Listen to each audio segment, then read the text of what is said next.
Glórias a Deus. Ó, já são 3h23. Demora às vezes um pouquinho para ver se dá tempo para encher, mas sabe a dificuldade que está aparecendo. Então, meus irmãos, nós vamos ficar de pé para ler Romanos, capítulo 7 e depois capítulo 8. Vai primeiro capítulo 7.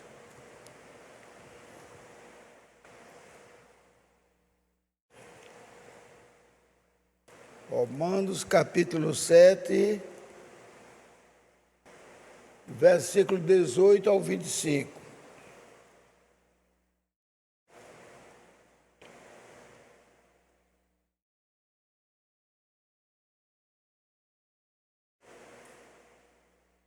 Todos acharam?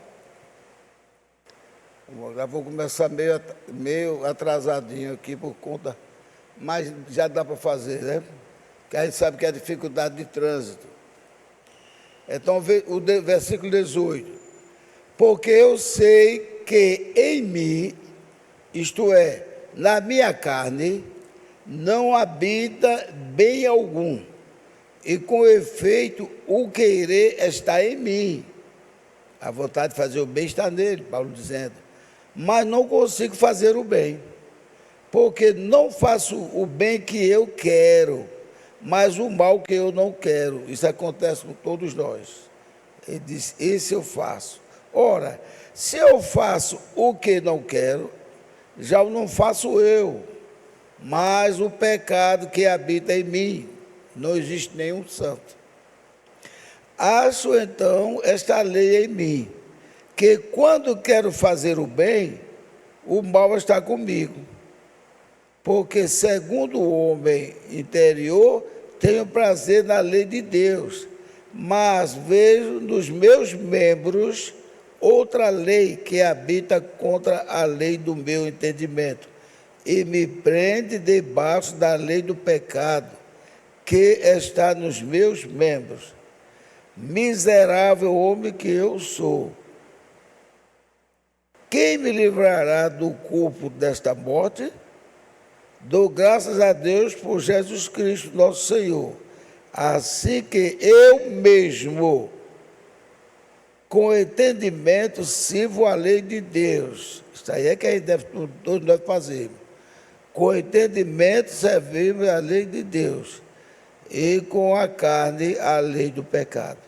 Então vamos orar para depois continuarmos. Senhor, nosso Pai celestial, nós declaramos aqui, ó Pai, como Paulo, que nós somos indignos, somos pecadores, somos falhos, e às vezes qualquer coisa nos leva a cometer um pecado, uma raiva, uma resposta má, outras coisas que não te agradam, Senhor. Mas quando estamos orando com entendimento, nós queremos o bem até de quem nos fez mal, de quem fala de nós, queremos bem até de quem causou qualquer coisa indesejável a nós. Então, ó Pai, pedimos pela Tua graça e misericórdia, para que, quando o mal vier atacar na nossa carne, que possamos clamar a Ti, para que Teu Espírito Santo atue no nosso espírito, para fazermos agradecer e glorificar o Teu nome. Isto nós te pedimos no nome do Senhor Jesus Cristo. Abençoa o culto desta tarde e noite, abençoa o culto que vai haver lá na casa do irmão, e a festividade que vou fazer lá, tudo seja para a honra e glória do Teu nome. E abençoa aqui o culto de cânticos, com o nosso irmão Ricardo e os músicos, e também ao nosso irmão Alexandre, que vier auxiliar nesse trabalho, para que tudo seja feito de acordo com a vontade de Deus. E na hora da mensagem, por certo, nós teremos Caleb, que o Senhor possa abençoá-lo também. Eu usei Caleb porque eu ouvi o pastor falar na live dele que ia mandar Caleb. Então, Senhor, seja onde for, o importante é estar com o Senhor, na tua presença. E isso é que nós te pedimos no nome de Jesus Cristo. Amém? Aleluia. Poder sentar, amados irmãos. Bem, uma coisa maravilhosa. Poder sentar, irmãos. E poder entrar quem for entrar.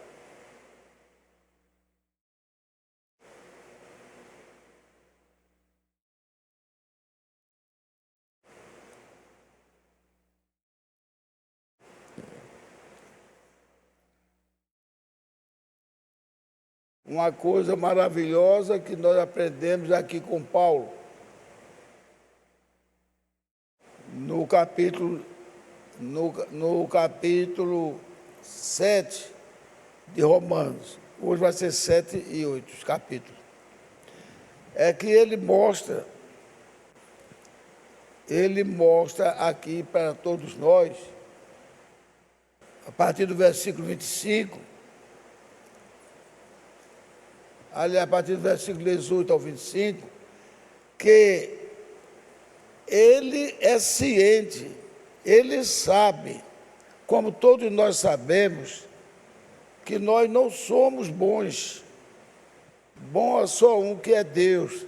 Até o pastor César falou numa live dessa semana, que até quando o homem disse, bom mestre, Jesus disse, só existe um que é bom, e este é Deus, não é verdade? Mas uma coisa é responder a uma pessoa que ainda é estranha e que, na certa, Deus não mostrou logo a Jesus quem era ele. Porque Jesus disse, vós me chamais Senhor e Mestre. E dizeis errado? Amém. Vós me chamais de Senhor e Mestre. E dizer bem, porque eu sou. Senhor, esse Senhor aí é aquele Senhor que no inglês chama Lord, é o Senhor Deus. E no inglês o outro Senhor que não é Deus é chamado de Sarney. Sarney foi uma junção que fizeram de Senhor Ney, aí ficou Sarney, aí deu o nome do presidente Sarney, que hoje é morto. Então, quando é Lord, é Senhor Deus. Então Deus o fez Lord, Senhor, e ele disse que era. Vai me chamar mestre. Mestre é a função de quem? Hein? Mestre. Não se lembram? O Espírito Santo. O Espírito Santo é o mestre. E o Senhor é Deus. Outra coisa, para provar que Jesus Cristo é Senhor e é bom, e é mestre, porque lá em Atos 2, 36, Pedro disse, vós que penduraste o Senhor da glória no madeiro, mas Deus o fez Senhor e Mestre, Senhor Jesus Cristo, né? Então, Jesus que vós penduraste no madeiro, Deus o fez Senhor e Mestre, que Mestre também quer dizer Cristo ungido, que o Mestre é que unge a pessoa com o Espírito Santo. Então veja só que as coisas que Jesus disse, por que me chamar de bom? Há um só que é bom, que é Deus. Então ele disse para aqueles homens, mas para os seus discípulos ele já disse diferente. Vós me chamais Senhor e Mestre, e dizeis bem, porque eu sou. E se eu sendo Senhor e Mestre, vos lavei os pés, vós deveis também fazer como eu, lavar os pés uns aos outros.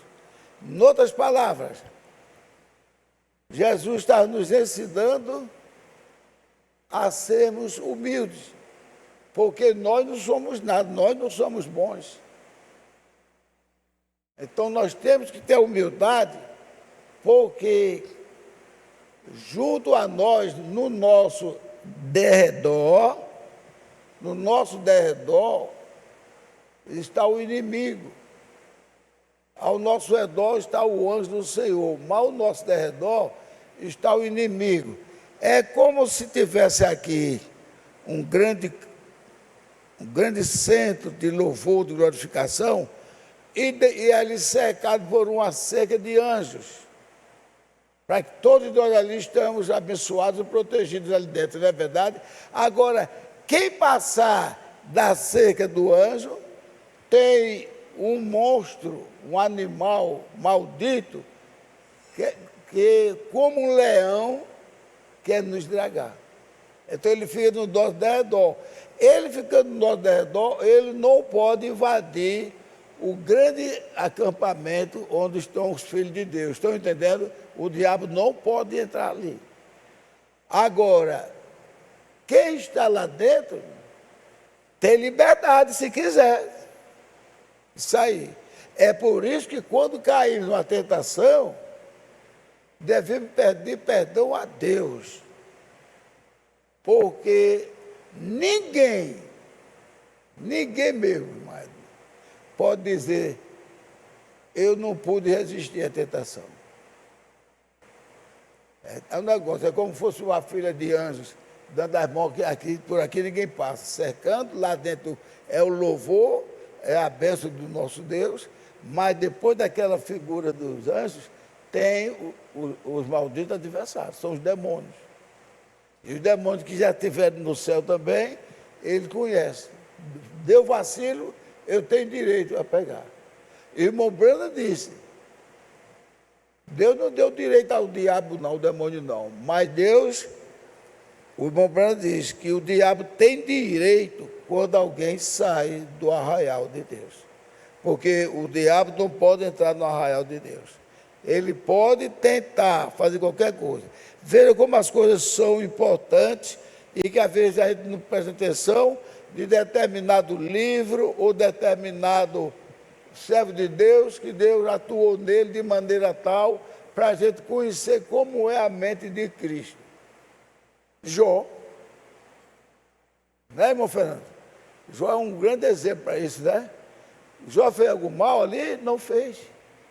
Mas o diabo veio visitar a terra, aí Deus disse, foste visitar terras? Fui. Viste o meu servo Jó, justo e fiel, esse também, com a riqueza daquela, quem é que não ia ser agradecido? Um homem rico, de tudo tem uma grande multidão. Então, Deus disse, vai lá e toca. Aí ele disse assim, deixa de tocar nas coisas que ele tem, se ele não te amaldiçoa na cara. Diz mesmo assim, vê como o diabo é afoito. Aí Deus diz, vai, mas não toque na alma dele. E ele fez os filhos de Jó morreram num acidente, os gados morreram, os camelos, tudo morreram. Mas Jó não negou a Deus. Quando a mulher foi reclamar, ele disse, Deus deu e Deus levou. Bendito seja o nome do Senhor. Foi ou não foi ele resistir ao diabo? Não foi? E Deus diz, quando resistir ao diabo, ele fugirá de vós. E ele fugiu. Sabia? Pode ler direitinho que o diabo levou 2 couros de Jó. Ele foi e fugiu. Porque a lei de Deus não pode resistir, não. Nós resistimos porque somos falhos. Mas temos que pedir perdão a Deus. Mas o diabo não pode resistir, não. Porque ele sabe que Deus pode torrar ele a hora que quiser. Então ele voltou. Então quando ele voltou, aí o diabo ainda quis argumentar. Isso também Ele não sofreu nada, só aconteceu com aquilo que ele possuiria. Deixa eu tocar na carne dele. Aí Deus permitiu, toque, mas poupe a sua vida. Não faça nada contra a vida dele. Aí dessa vez ele veio com uma carga terrível. Ele esfolou Jó, fez a carne de Jó ficar apodrecida, escorre daquela salmoura, aquela coisa nojenta, fedorenta, que até os amigos dele que gostavam tanto dele, não quis se aproximar muito, porque não aguentava. A mulher, eu acho que ia trazer um copo d'água para ele, com um lenço assim, entregava. Até que a mulher não aguentou mais o sofrimento dele, disse: amaldiçoa esse teu Deus e morre. Tu estás em pecado mesmo. E o diabo, temos que ter esse cuidado. O demônio, ele fala bem de Deus, quando ele quer que você caia. E ele fala mal de Deus quando quer que você caia. Quando é que ele fala bem de Deus? É quando você está para cair numa tentação, pode ser de um roubo, de um assassinato, de um adultério.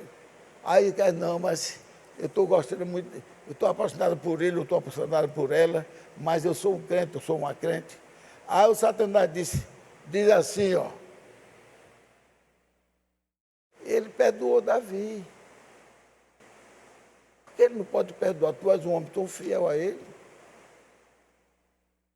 Ele pode perdoar. Ele perdoou Maria Madalena, irmã. A senhora é tão fiel, a senhora não é fiel a Deus? Eu sou fiel a Deus, mas eu não quero arranjar nenhum marido, não quero não, de jeito nenhum. Ele é o mesmo Deus. E a senhora é fiel. Não há nada demais que a senhora vá atrás desse homem, não. O diabo faz isso. Está falando bem de Deus agora, né? Mas para acabar com a pessoa. Não, Deus perdoou Davi, Deus salvou a prostituta, até aquela mulher, Tamar, trajou de prostituta para, como é que ele chama, a atenção do sogro. E ela conheceu o sogro, mas o sogro não conheceu ela. Então são essas coisas que acontecem que o diabo apresenta. E quando ele quer falar mal de Deus, é quando você sofre qualquer coisa. Vou dar o maior exemplo disso aqui, um dos maiores, é o irmão Brana. O homem que, pela sua oração, Deus ressuscitou várias pessoas, curou milhares de pessoas pela oração. Numa simples epidemia que houve, morreu a mulher e a filha pegou,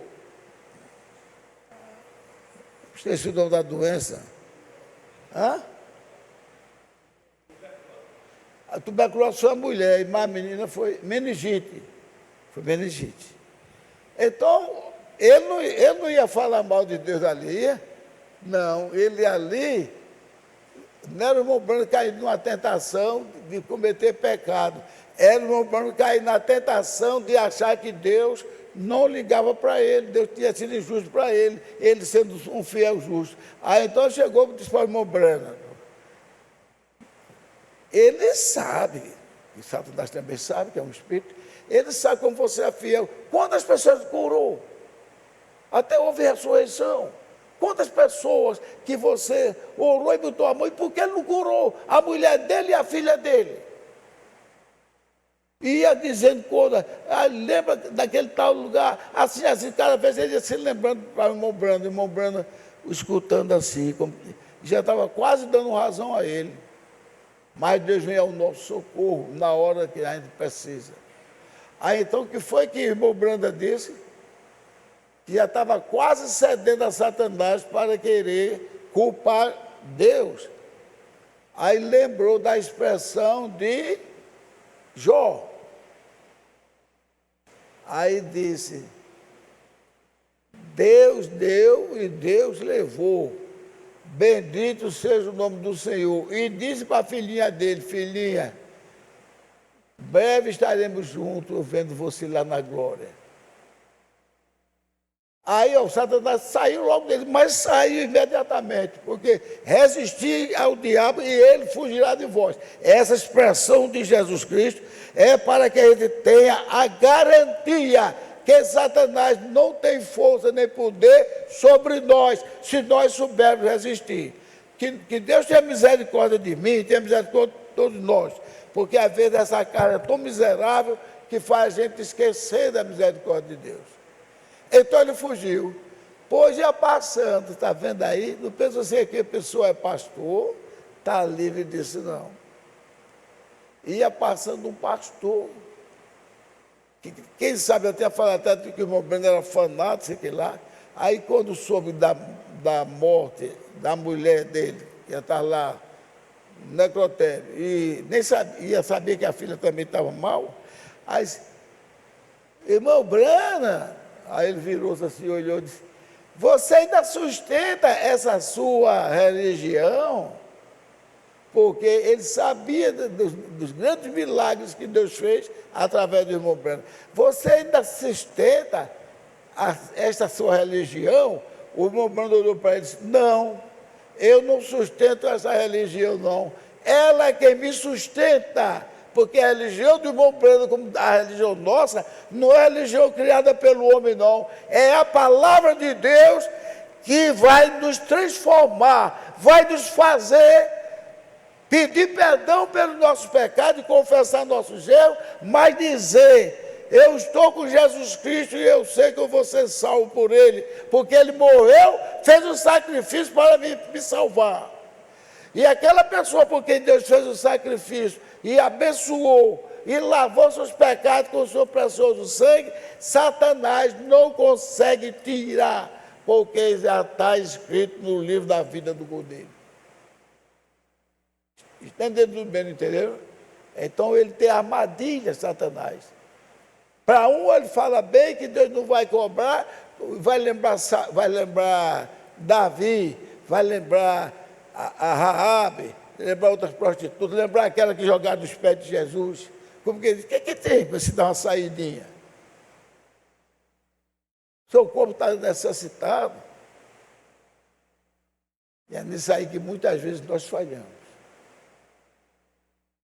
Ou então, ele não fez comigo, ela não fez comigo, então eu vou fazer também. Isso é um conselho extraordinário que Satanás dá. Oxe, não fizeram, o teu marido não fez isso com uma mulher? Dê um trocadilho para ele saber que você tem o mesmo direito. Ou a sua mulher não lhe abandonou e disse que não gostava mais de você e está se apaixonando por outro, você tem direito a arranjar outra mulher. Tudo é conselho satânico, porque Deus sabe as necessidades. Se a mulher abandonou o homem e o homem permanece fiel, Deus dá uma esposa muito melhor do que aquele teve. E vice-versa, se o homem abandona a mulher. Então, nós temos que saber que Satanás ele é astuto. Satanás, ele é mais sabido do que o homem mais sabido da Bíblia. Quem foi o homem mais sabido? Foi Daniel. Foi Daniel. Salomão foi o homem mais sabido politicamente, que ele soube fazer aquilo ali. E tudo aquilo ali foi Deus atuando nele. Mas Daniel foi o homem sabido por excelência. O homem que orava e que queria a resposta do rei, e Deus deu a ele tudo. Daniel foi mais sabido. Quando ele leu o livro, que viu que estava perto de se acabar o tempo, para o mundo se acabar, ele começou a ler e orar. Ele jejuou por 21 dias. E Deus disse, Ezequiel 28, diz, tu és mais sabido do que Daniel. E ainda disse mais Deus, e nada se poderá ocultar de ti. Nada, o próprio Deus dizendo, nada se poderá ocultar de ti. O próprio Deus dizendo isso, porque Deus fez de Lúcifer o ser mais inteligente depois dele. Ele era feridor é uma espécie de aquela pessoa que corrige as coisas do dia no céu.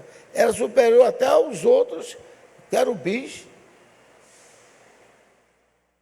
Mas Deus encheu ele de sabedoria.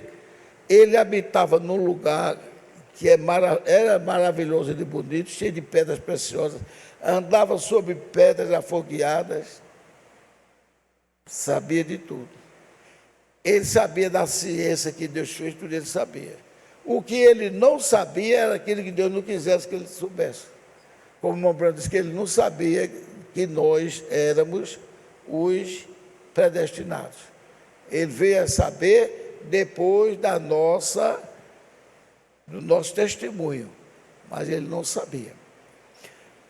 Mas até hoje os cientistas descobriram que pode fazer o cruzamento de um cavalo com uma mula, sai burro, e um bocado de outras coisas. A hibridação. Ele sabia que a serpente, que era o animal mais astuto, está vendo? Ele estava na serpente, era o animal mais astuto de todas as limarias. E ele sabia, conhecia o sangue da serpente, que tinha um parentesco muito grande com o sangue humano. Ele sabia que se misturasse o sangue da serpente com o sangue de Eva, o que iria acontecer? O sangue de Eva, o sangue que ela herdou de Adão, o que ia acontecer? Iria gerar. E gerou Caim. Gerou Caim. E depois disso logo em seguida veio Abel, que foi o segundo homem, mas foi o homem nascido de Adão foi Abel. Mas o homem nascido de Eva e da serpente foi Caim.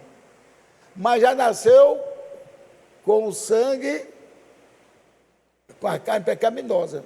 Por isso que o sacrifício de Jesus Cristo foi para eliminar o pecado original nosso. Então, dali a terra começou a ficar toda assim. E o que tinha o sangue justo, sangue puro, Abel era o justo, ele matou. Está vendo? Ele matou, porque quando foi gerado, Eva teve contato com a serpente, se agradou, aí procurou Adão e contou a história a Adão. E Adão caiu na conversa de Eva, aí também. Resultado dali, ela recebeu os dois sêmens, o da serpente, que não tinha nada com uma cobra, ali foi Deus quando condenou, mas a serpente era um animal grande, belo, grandão. Tanto é que os gigantes que apareceram foi da descendência de Caim. Eram os gigantes enormes. Então, ele não sossegou enquanto não matou Abel.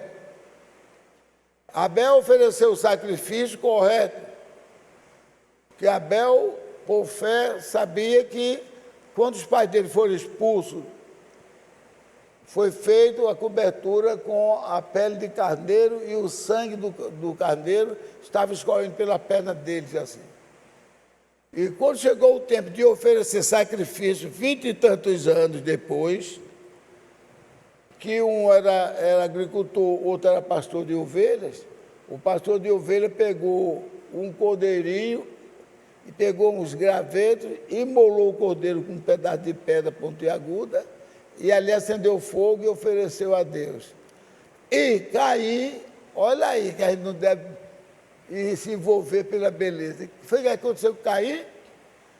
Caim fez um altar belíssimo, maçã, melancia, uva, pera, e tantas coisas, cheio de rosa. Foi uma coisa linda, linda. Veja se hoje as igrejas mais belas não são as igrejas denominacionais e a católica. Então, a católica, é difícil uma igreja barrar a igreja católica. É difícil.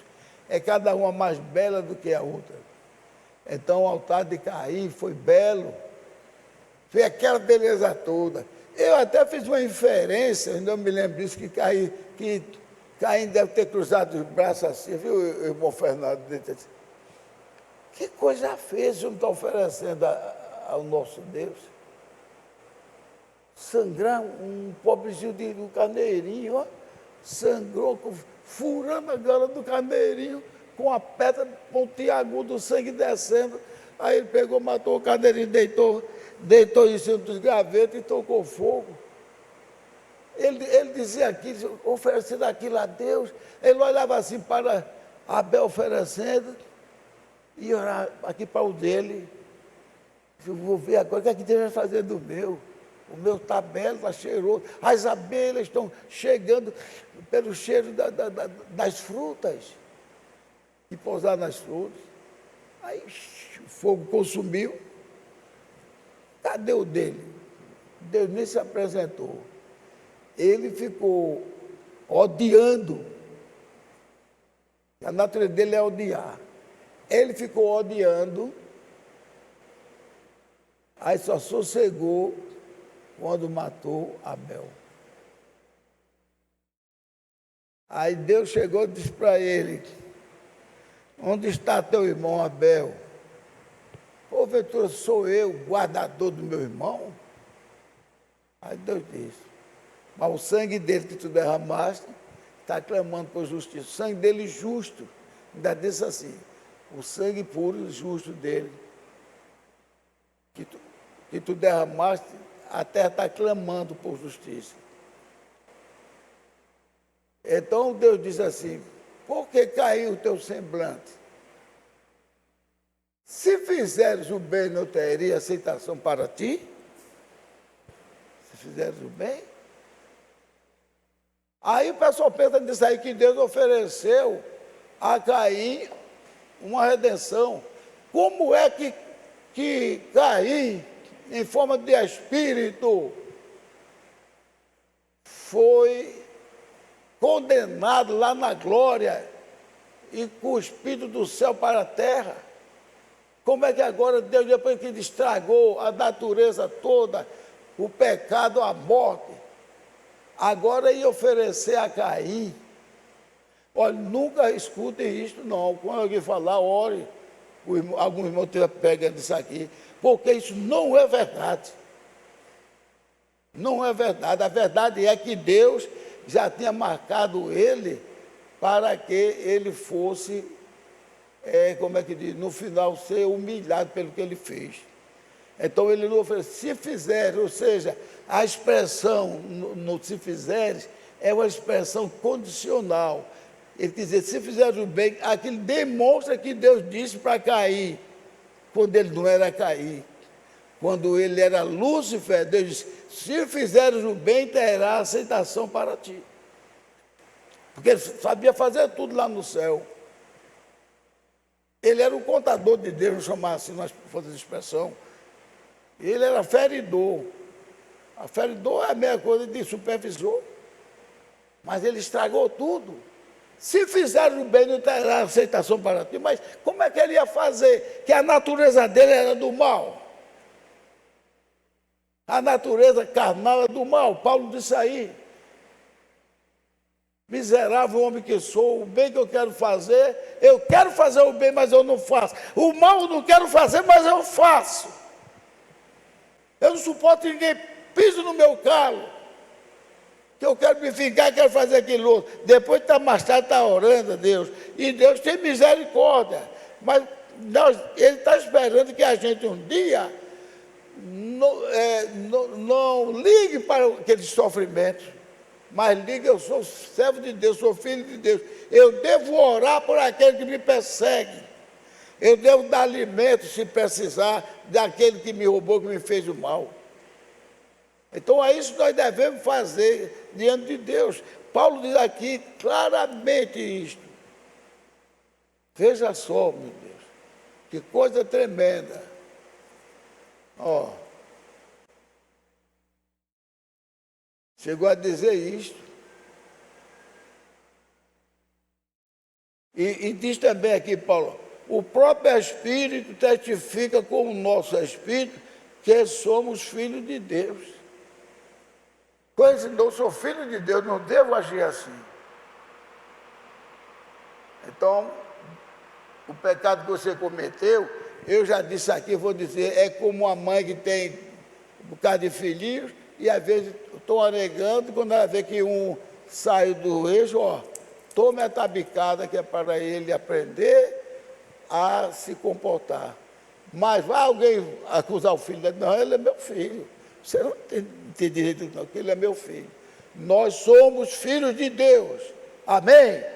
Nós somos filhos de Deus e muito mais excelente que filho como filha de uma mãe, é que nós somos filhos de Deus e esse filho de Deus é também irmão de Cristo, né?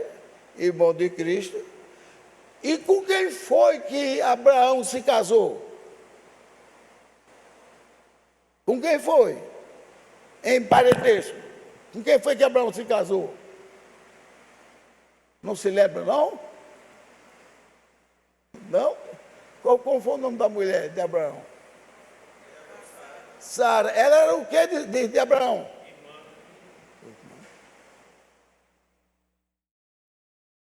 Ela só não era irmã de pai e mãe, mas o que vale é o macho. Ela era irmã, parte de pai. Veja só que as coisas que Deus faz, não existia mulher ali na cidade de Ur. Mulher existia. Até prima de Abraão tudo existia, mas Abraão se apaixonou e casou com Sara, a sua irmã. Veja só que isso não é coincidência, não. Quando Isaac mandou Jacó ir arranjar uma mulher para se casar, vá para onde? Para qualquer mulher? Ou vá para a sua parentela? Hã? A parentela, que a parentela é considerada irmã. Parentela é considerada irmã. E conosco aqui, o que é que ele diz? Quando a gente é casado na rua, que não conhecia ainda, casou com o outro. Mas aqueles que casou, que a pessoa é fiel a Deus, no futuro todos dois vão se tornar crentes. Quando eu me casei com Lena,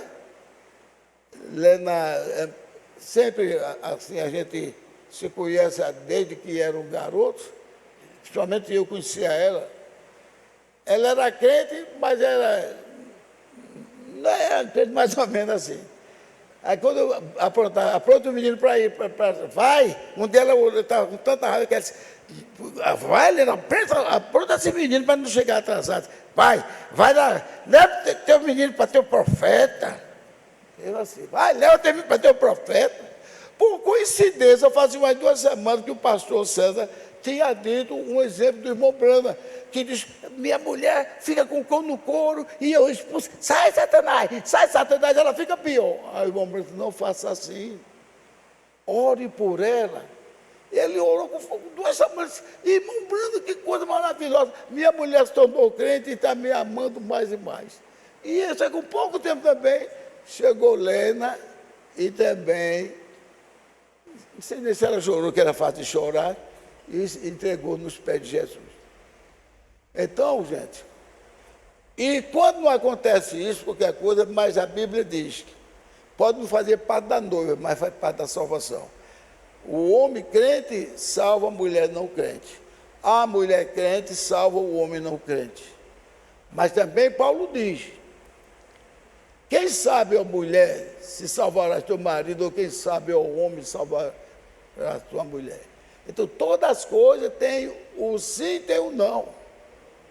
O importante é que estejamos aos pés do nosso Senhor Jesus Cristo e sabendo que nada somos sem ser por Ele. Então, na igreja, se alguém aqui fosse casar, não vai querer uma mulher do mundo que é bonita, bem feita, não. Uma mulher que seja bonita e que tenha traço de que é uma mulher crente. Como é um traço? Porque tem mulher que é crente, tudo, mas ela gosta de ver uma diversão que não é para crente. E às vezes tem um cantor que ela gostava muito, como era do mundo. Eu adorava aquele cantor, ainda diz assim, aí quer ver, então, uma mulher dessa também não está dando traço que vai ser uma crente fiel, não. É como um homem, o homem também, não sou crente, agora sou crente, mas não pode deixar de ir um campo de futebol, assistir um jogo, ou assistir também um cantor famoso, Roberto Carlos. Eu gosto muito da música, vou assistir porque eu gosto muito. Tem que mostrar, porque aí está naquele quadro que Jesus disse: quem sabe a mulher se salvarás teu marido, porque tu és crente. E quem sabe o marido salvarás tua mulher, porque só tu és crente. As coisas de Deus são maravilhosas. E nós não merecemos nada dela, mas somos o quê? Aí foi que Jesus chamou a gente de quê? Agora pelo nome feminino para casamento, chamou a gente de noiva. Oi, não era filho, não era irmão dele depois, e agora chamou de noiva, porque é noiva. E quem é que apresenta o nosso Deus como homem, como humano? É Abraão. Casou com sua irmã, e de sua irmã teve filhos mais numerosos do que a areia do mar ou as estrelas do céu. Filho dele e da irmã. E Deus sempre orientou que se case, porque as trevas não têm coisa com a luz. Que se casem, seja da mesma unidade da fé. Porque o casamento de Deus lá no céu, quando anotou o nome da noiva, é com Cristo Jesus. Que Ele é o nosso Senhor, Ele é o nosso irmão, por isso Ele é chamado de primogênito em relação a nós. Ele é primogênito, que é o primeiro irmão que foi, né, feito. E a noiva, se a pessoa noiva de Cristo, aí sai a coisa tão gloriosa que ninguém pode penetrar. Quem for a pessoa indicada pelo Satanás para dizer, ele vai ter contato com a noiva assim? Não é contato sexual como você está pensando, não. Que lá no céu não tem sexo, não. Quando perguntaram a Jesus, eu estou saindo até um pouquinho, mas está dentro do assunto. Quando perguntaram a Jesus, é que esse acabaram para provar, uma mulher teve 7 maridos, casou com um, morreu, até chegar ao 7. Quando chegar lá no céu, qual dos 7 será o marido dela? Se ela matou, todos os 7 morreram, depois ela morreu.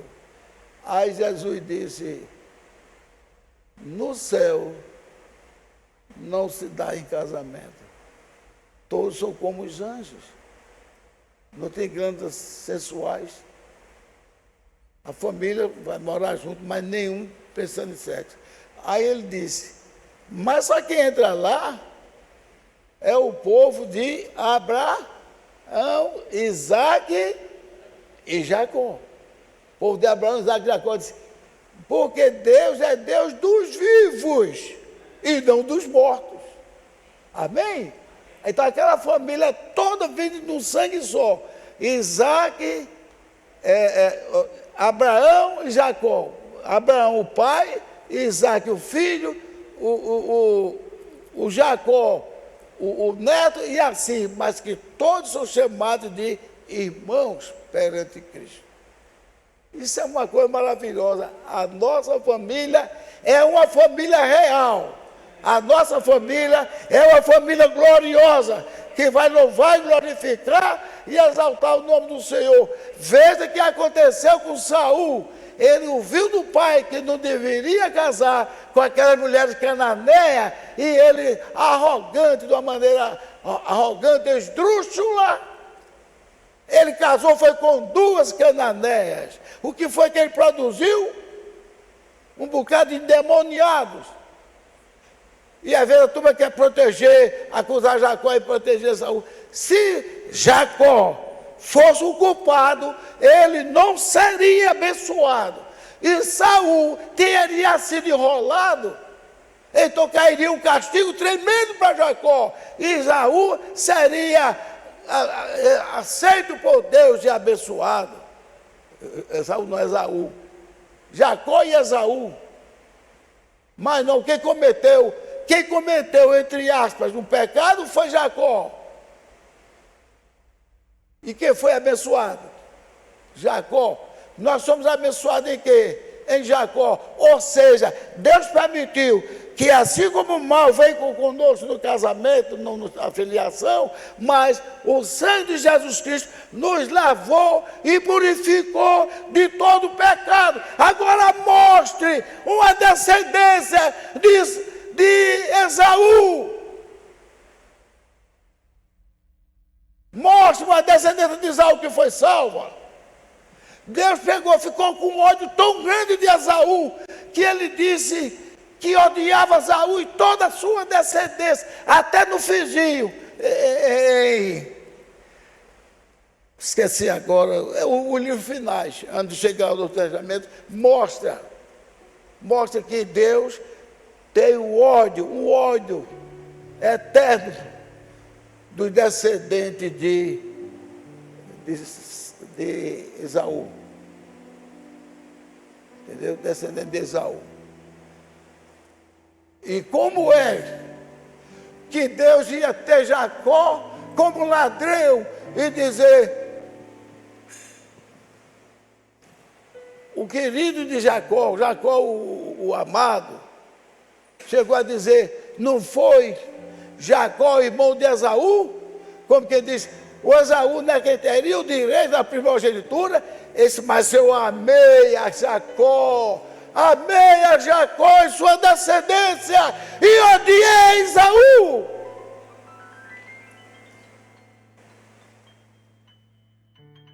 E ambos eram religiosos, mas um era religioso, no modo de dizer que religião quer dizer ligado com Deus. Um era religioso que servia a Deus, adorava a Deus, glorificava a Deus. E o outro porque tinha deuses. Ele tinha não sei quantos deuses, o Esaú, porque ele só sabia procurar as coisas que não agradam a Deus. E aqueles que agradassem a Deus, ele matava. Como ele fez tudo para, na hora que Babilônia ia levar o povo do cativeiro, ele estava ali pronto para olhar se algum escapava da descendência de Jacó, para dizer: tem um ali, tem outro ali, pega eles, vamos levar. E Deus disse que não esqueceu quando eles cercaram os seus irmãos, os filhos de Jacó, para entregar, para ser escravizados com a Babilônia. E quem foi os vencedores? Nós que somos da descendência de Jacó. Eu já disse, desde que eu pregava ali, ele disse, o sul, norte entrega e sul também devolve. Em outras palavras, eu não sei agora dizendo que o povo de Deus que estava na parte sul e na parte norte, que cedesse a descendência de Jacó, para que seja salvo naquele dia, ser encontrado como um só povo, para glorificar o Senhor. Eu dou graças a Deus. Um dia eu falei para o pastor César, os Estados Unidos, eu sempre tive na minha mente que Deus criou os Estados Unidos para proteger Israel. Ninguém me disse isso, só eu estudando, porque toda vez que eu mexer com Israel, os Estados Unidos iam proteger. E agora o que aconteceu? Eu gravei, mandei até para alguns irmãos. Trump com a Bíblia na mão. Sabe o que foi que Trump se considerou lá, com a Bíblia na mão? Quem sabe se eu não sou, mesmo assim, se eu não sou o rei Ciro, para proteger o povo de Deus. Trump dizendo isso, quem sabe se eu não sou o rei Ciro para proteger o povo de Deus, para libertar o povo de Deus. Está vendo? Confirmou aquilo que eu já pensava, até falei para o pastor César, eu ainda ensinava ali. Mas Deus abençoe a vocês. No próximo sábado, se Deus quiser, nós faremos a outra parte que é porque às vezes quer falar uma coisa, mas Deus chama para outro lado, graças a Deus. Vocês gostaram, foram abençoados. Então, Deus nos abençoe gloriosamente. Deus nos abençoe. Muito obrigado pela atenção. Quem puder dar pronto, o cetro de Roma era a mão, sabia? Se ele fizesse assim, a pessoa morria. Se ele fizesse assim, a pessoa vivia. Então, vamos dar o cetro para o likezinho. E quem mandar para outro, melhor ainda. Deus abençoe. Muito obrigado por tudo.